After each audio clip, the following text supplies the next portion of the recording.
PR 307 इकाई संख्या 2 उपइकाई 2.6 की इस ऑनलाइन कक्षा में आपका स्वागत है। PR 307 इकाई संख्या 2 की उपइकाई 2.6 एक्सपोजर को प्रभावित करने वाले कारक factors governing exposure of लिथोप्लेट।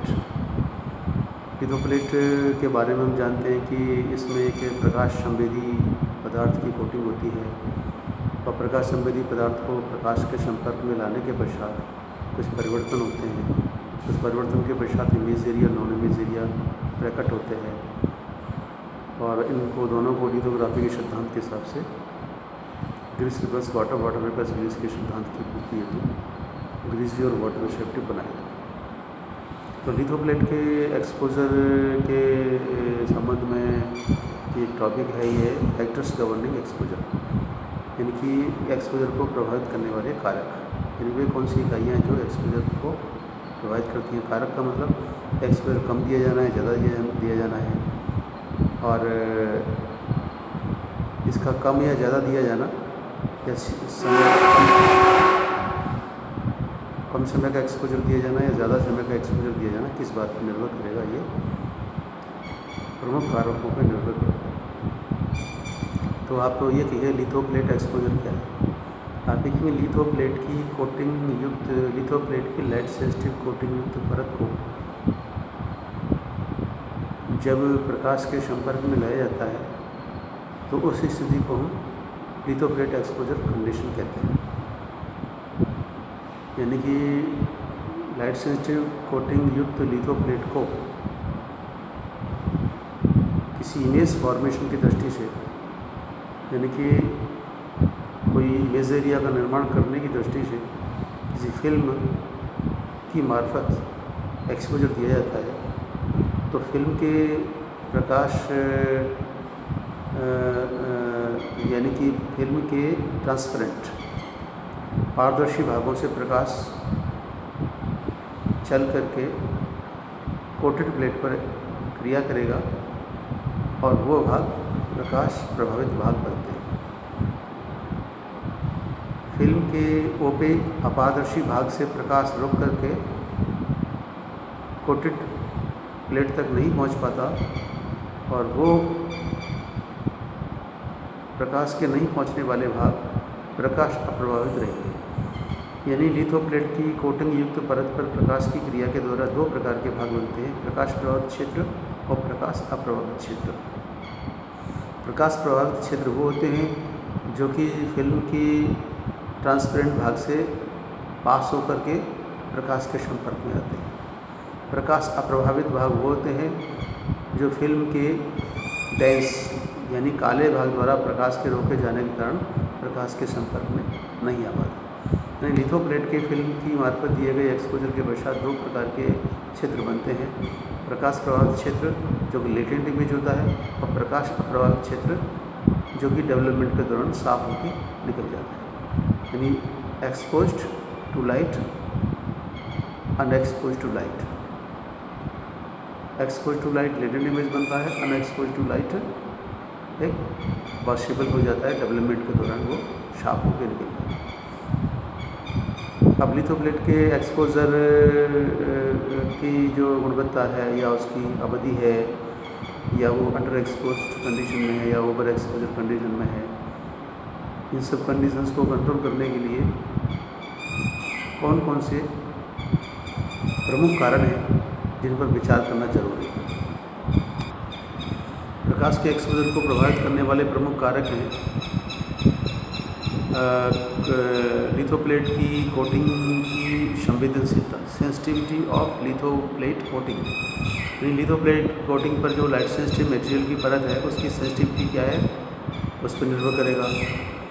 Exposure का दूसरा कारक है प्रकाश की तीव्रता, इंटेंसिटी ऑफ लाइट क्या है, बहुत ज़्यादा तेज़ी से है या उसमें इंटेंसिटी कम है, फ्लक्चुएशन क्या है लाइट का, उस पर भी निर्भर करेगा। आपने प्रकाश का एक्सपोजर कम समय दिया है कि ज़्यादा समय दिया है, उससे भी एक्सपोजर की कंडीशन प्रभावित होगी। कमरे का तापमान क्या है, उससे भी एक्सपोजर की कंडीशन प्रभावित होगी।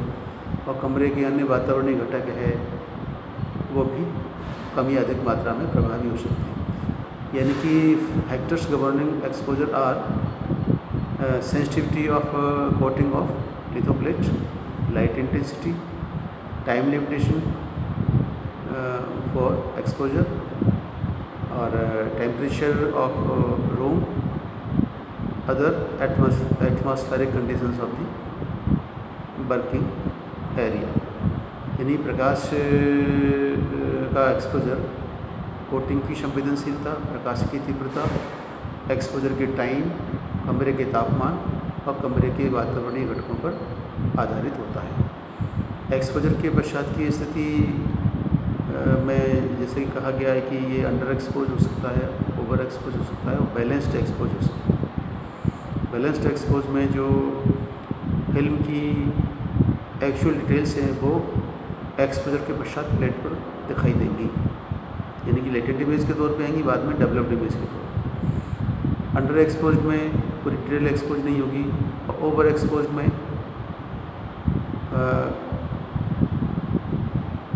भी ज़्यादा एक्सपोज होने की वजह से कुछ चीज़ दिखाई नहीं देगी, यानी कि वो उसमें ब्लैकनेस ज़्यादा है। तो बैलेंस्ड एक्सपोजर के लिए ज़रूरी है कि एक्सपोजर के कंट्रोलिंग फैक्टर्स पे ध्यान दिया जाए ताकि हम अपने एक्सपोजर की क्वालिटी को बनाए रख सकें और अंडर एक्सपोजर और ओवर एक्सपोजर की परिस्थिति से बच सकें।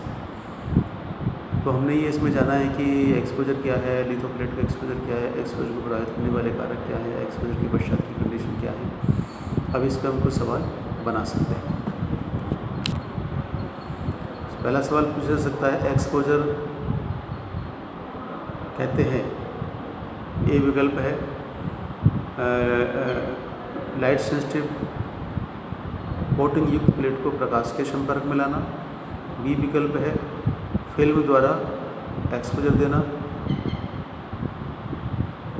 सी विकल्प है A+B और डी है उक्त समस्त गलत। तो हमारा सी विकल्प आएगा, इसमें दोनों ही हमारे सही हैं। वो प्रकाश के संपर्क में आते हैं और फिल्म के द्वारा एक्सपोजर दिया जाता है। दूसरा सवाल बन सकता है कि एक्सपोजर का परिणाम होता है, पहला विकल्प ए है प्रकाश प्रभावित भाग, बी है प्रकाश अप्रभावित भाग, सी है ए बी सही, डी है ए बी गलत। तो हमारा सी विकल्प आएगा लाइट एक्सपोज और लाइट अनएक्सपोज दोनों भाग होते हैं। इसका तीसरा सवाल हम बना सकते हैं कि प्रकाश प्रभावित भाग को क्या कहते हैं। एक्सपोजर के दौरान प्रकाश प्रभावित भाग को क्या कहते हैं? ए कहेंगे लेटेंट इमेज, बी कहेंगे विजिबल इमेज, सी कहेंगे ए बी सही, डी कहेंगे ए बी गलत। तो हमारा ए विकल्प आएगा लेटेंट इमेज, यानी न दिखने वाली छाया, अदृश्य इमेज है लेकिन कुछ महसूस हो। चौथा सवाल है कि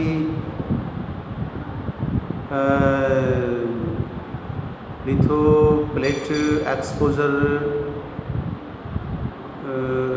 का क्या परिणाम होता है, समझाइए। तो चौथे सवाल आप लिखिए, लिथोप्लेट एक्सपोजर के अंतर्गत लिथोप्लेट के लाइट सेंसिटिव युक्त परत वाले भाग को प्रकाश के संपर्क में लाया जाता है। प्रकाश के संपर्क में लाने से पहले लिथोप्लेट के ऊपर एक फिल्म रखी जाती है। फिल्म युक्त लिथोप्लेट की सेंसिटिव कोटिंग पर प्रकाश की क्रिया के द्वारा दो प्रकार के भाग बनते हैं, प्रकाश प्रभावित भाग और प्रकाश अप्रभावित भाग। प्रकाश प्रभावित भाग यानी एक्सपोज्ड कंडीशन वाला भाग या एक्सपोज्ड एरिया लेटेंट इमेज बनाते हैं जो बाद में डेवलप्ड होकर विजिबल इमेज बनती है, और प्रकाश अप्रभावित भाग अनएक्सपोज्ड भाग नॉन इमेज एरिया बनाते हैं जो कि डेवलपमेंट के दौरान साफ होकर निकल जाते हैं।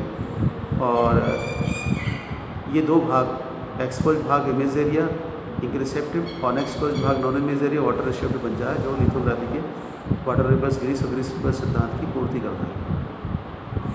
पांचवा सवाल बड़ा बना सकते हैं कि प्लेट एक्सपोजर क्या है, एक्सपोजर किन कारणों पर निर्भर करता, समझाइए।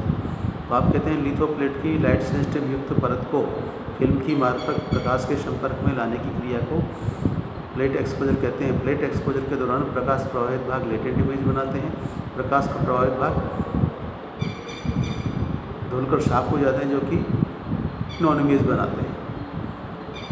एक्सपोज़र के दौरान कुछ ऐसे कारण हैं जो कि प्रकाश एक्सपोज़र की गुणवत्ता को या फिल्म पे होने वाले उसके प्रभाव को कुछ प्रभावित कर कंट्रोल कर सकते हैं। जैसे वो अंडर एक्सपोज़र है कि ओवर एक्सपोज़र है या बैलेंस्ड एक्सपोज़र है, वो उससे पता लग सकता है। तो यहाँ पर हम ये कह सकते हैं कि किसी लिथोप्लेट के एक्सपोज़र को कुछ कारणों द्वारा नियंत्रित किया जा सकता है। जैसे प्रकाश की तीव्रता क्या है, नंबर 1।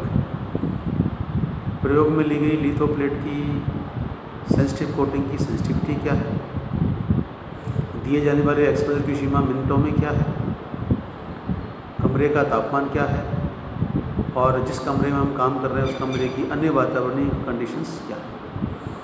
यानी प्लेट कोटिंग की light sensitivity of plate coating और intensity of light, time period of exposure, temperature of room और other atmospheric conditions of working place. इस आधार पर कुछ कारण उत्पन्न होते हैं। वो कारण प्रकाश की एक्सपोज़र की क्रिया को प्रभावित करते हैं, गुणवत्ता को प्रभावित करते हैं। प्लेट एक्सपोज़र कम या अधिक देना है, समय कम ज़्यादा करना है, कंडीशन को अंडर एक्सपोज होने या ओवर एक्सपोज से बचाना है या बैलेंस्ड कंडीशन में रहना है। इन कारणों पर नियंत्रित करके हम एग्जैक्ट समय सीमा के एक्सपोजर के द्वारा जो फिल्म की एग्जैक्ट डिटेल्स हैं उनको हम एक्सपोज प्लेट पर उतार सकते हैं। यानी एक्सपोज प्लेट पर फिल्म की एग्जैक्ट डिटेल्स को कैच करने या ट्रांसफ़र करने के लिए प्रॉपर एक्सपोजर ज़रूरी है। और प्रॉपर एक्सपोजर तभी ज़रूरी है जब उसके कंट्रोलिंग फैक्टर्स को कंट्रोल कर लिया जाए, और कंट्रोल करने के पश्चात बैलेंस्ड एक्सपोजर के पश्चात बैलेंस्ड इमेज हमें प्राप्त हो, ताकि हमारी जो ओरिजिनल की मूल डिटेल्स हैं वो सब के सब उस प्लेट पर दिखाई दे। इस तरह से हमने इसको समझा है। इस पर कुछ सवालों को वेरी शॉर्ट आंसर ऐसे टाइप और ऑब्जेक्टिव आंसर वाले सवाल हमने समझे हैं। पहले भी कुछ अन्य वीडियो का संक्षिप्त विवरण दिया गया और इसमें थोड़ा विस्तार से बताया गया। आप इसे देख सकते हैं, सुन सकते हैं। इसको देख के सुन के आप नोट बना सकते हैं। उस नोट के आधार पर खुद का एक मौलिक भाषा में एक रिपोर्ट या अपना एक प्रश्नोत्तर बना सकते हैं और उसको याद कर सकते हैं। इस तरह से आप परीक्षा में आने वाले 1, 2 या 6 नंबर के सवाल का उत्तर दे सकते हैं। इस कक्षा में आने के लिए सभी छात्रों का बहुत बहुत धन्यवाद।